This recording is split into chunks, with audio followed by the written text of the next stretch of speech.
Hello, everyone. Welcome to another episode of Michael's Corner. I finally got this man on Michael's Corner because you know something? We've been talking about this for months and months and months now.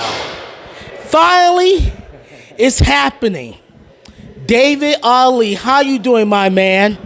Hey, I'm doing great. That was the intro, man. That was a really good intro. I appreciate it. Hey, I have to because we've been talking about this and it's finally happening. So I gotta say, how does it feel to be back in action? Because I remember you suffered an injury. Can you tell my people what injury did you suffer? I suffered a head injury, unfortunately, and it wasn't as serious. I guess it depends on how you look at it. I had a seizure. Yeah. It was stress induced. I was just pushing myself a little too hard. But it's regulated. I'm cleared. The doctors say so. I'm healthy. Blood's clear. Head's clear. Everything's good to go. You saw me wrestle tonight. You saw me defend my wife's honor tonight. You saw me pick up the W. And I went hard. I went in tonight. And you saw me a couple weeks ago, and I picked up a new title at MAW. So I'm back with it, man. Being away was hard, but I'm back with it. I'm ready to get the punches going again. Dealing with head injuries are no joke. Concussions are no joke. I watched the video on concussions and whatnot, and I gotta tell you, I think my friend Sean, my assistant, I think he watched the video on concussions, and it's no joke, because when you suffer a head injury, that's a different ball game. So can you tell us quickly on how did you get your start in wrestling? Oh, for sure. I started wrestling 9 years ago now. I was in Atlanta, Georgia, the mecca of professional wrestling. And back then, I say back then like it was so long ago. It feels like so long ago. But back then, learning how to wrestle wasn't as an open secret as it is now. Nowadays, you can look up where to learn how to be a wrestler, and you could find like so many different schools. But back then, it wasn't as easy. But I found one in Atlanta, Georgia, WWA 4. It was headed up by AR Fox, and I went there. He took a liking to me, and which I'm super grateful for because I learned a lot from him. And he took me under his wing, and from there, it was on to the races. From there, I went to Nightmare Factory, and I kept going on and on and on. Yeah. So my next question to you is how you deal with, the naysayers, like if they have something negative to say about you, what do you do with those trolls online, or do you just ignore them and say, hey, this is what I'm gonna do? If they don't like it, screw it, What do you do with those? What do you do in that situation?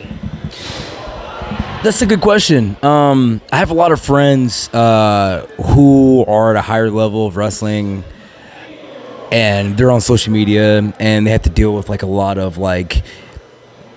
trolls, as you accurately put it. And it's easier said than done, but a lot of times you just gotta block that out. I'm a very positive person. A lot of people probably take it as me being probably toxically positive, but I think that's why I think that's why me as a character is relatable to like a lot of people these days is because I'm trying to exude what I believe, and that's just being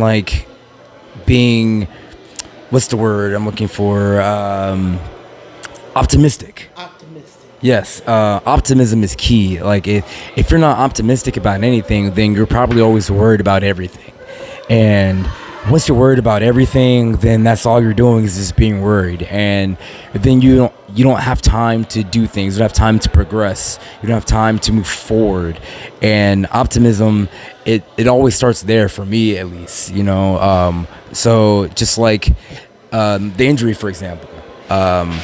If I wasn't optimistic about that, then I probably wouldn't be sitting here and speaking with you about wrestling again. You know, I had to be optimistic about it. So as far as like those trolls go, naysayers, coming up in Atlanta, that's pretty much all I had. Like the locker rooms back there, there's a huge percentage of them didn't really care for me that much because of the way that I did business down there. And so I had a lot of naysayers, and I had to swim in those waters. And I swam in those waters, and I got to the other side. I got to the shore, you know, to get into other waters to swim in. And if it wasn't for optimism, if it wasn't for just keeping my head on an optimistic level, it wouldn't have been that way. So I guess optimism. And what advice do you want to give to the people who wants to be involved in this profession? Do you have any advice for people who wants to get involved with pro wrestling, or do you want to give them some tips right quick before we wrap this up? Yeah, for sure. I was just talking earlier with one of the younger guys in the locker room, and today's wrestling climate, there's a lot of room for opportunity. A lot of new doors have opened up, and that's all like really great. But at the same time, it opens up a lot of different ways for people who aren't as I don't know if hungry is the right word, but I guess people who don't respect the lineage of this business. Lots of those people are like now infiltrating the business, and you know, depending on who you ask, you can kind of tell. So what I would say to younger people getting into the business, if you want, I think you have to know getting into the business what kind of wrestler you want to be. Do you want to be someone who just makes money and is famous, or do you want to be a wrestler?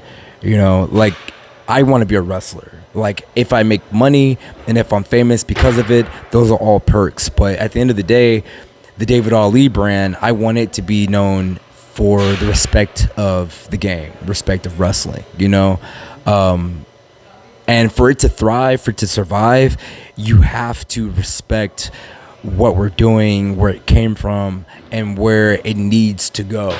And so younger people getting into the business, watch what came before. And I don't just mean like the Attitude Era, which is like the most popular thing everybody wants to go to, but like 70s, 80s wrestling. That's where wrestling really came from. Just do your history, you know? You asked me to give like some advice, right? Not just like one piece of advice, because like there's do your history. There's go to the gym.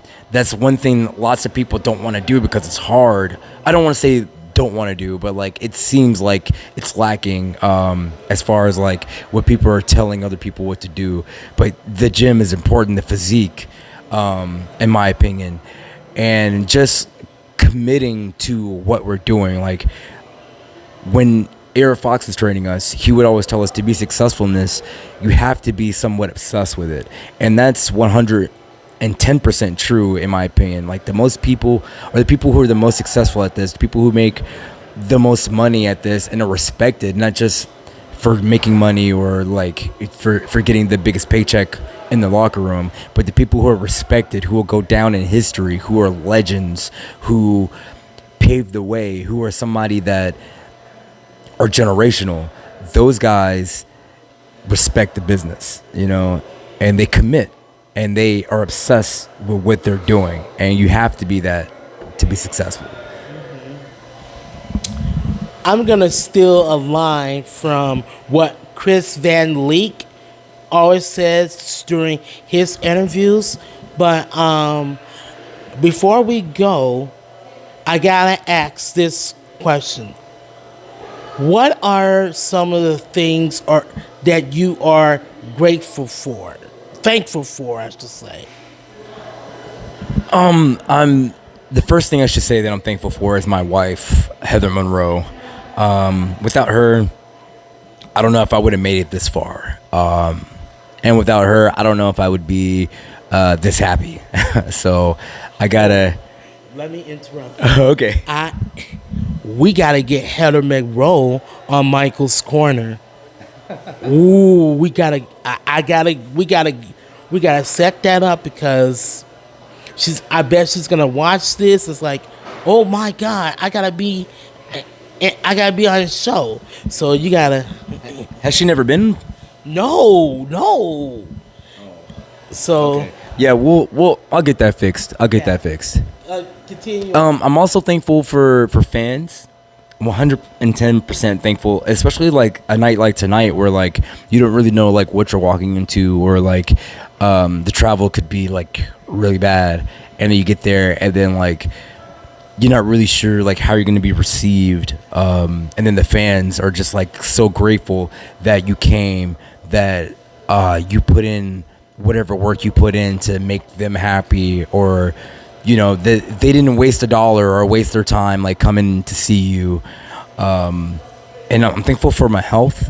I'm thankful for Ironheart. I'm thankful for all the promotions that saw something in me and chose me to represent them. And I'm just thankful that I'm able to be here. I have been here for 9 years, and I'm thankful that I'm able to sit here right now and think about year 10. And yeah, man. If I'm thankful for anything else, man, we might be here all night. Okay. Where can wrestling fans follow you on social media? Oh, that's super easy. I finally figured it out. Everything should be super easy to find me on. It's David Ali Wrestling. X, which I like to call Twitter because it's still Twitter. It might be a little different, like all the consonants and none of the vowels, because you know how that works. But David Ali Wrestling on everything: YouTube, Facebook, Instagram. David Ali Wrestling. And you wrestling fans can follow me on social media. Facebook is Michael's Corner. That's my public page. Twitter X, I like to call it, is at Michael Pam. Okay, you gotta be careful with me because I am so outspoken on Twitter X. If so, I don't know. And YouTube is Michael's Wrestling Channel, not Michael's Corner. Everybody keeps saying it's Michael's Corner, but it's Michael's Wrestling Channel. So, okay, David and I gotta get going. So, take care, you guys, and I'll see you guys in the next episode.